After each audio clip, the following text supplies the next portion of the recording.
before I try it, huh? There we go. Just to shut the jaws of an alligator, start with your hands here on his neck.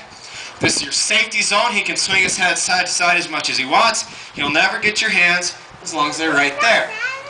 Start with your hands there, slide your hands down onto his jaws, squeezing his jaws shut. Work your hands forward as you go. Hopefully it's going to look like this.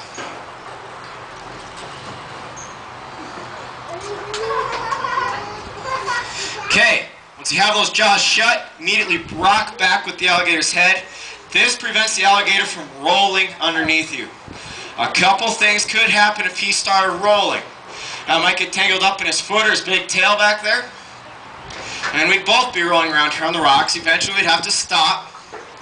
Chances are we'd stop with him on my back, showing all you guys how to shut my mouth. Not a lot of fun for me. Show would be backwards, upside down from there on. But another thing that could happen is he might stop on his side. Now striking range of an alligator crocodile is everything to the side of his head. If he stopped on his side right there between my legs, he'd swing his head up, biting me in the stomach, chest, or face. Definitely going to ruin my day again. So that's why you rock back with their heads. Now you don't want to rock it back too far. There's a certain point of resistance you'll feel about right there. That's where his neck's saying it doesn't want to go any further than that. So you don't want to hurt the gator by forcing his neck back, but you do want to make sure he's not going to roll on you.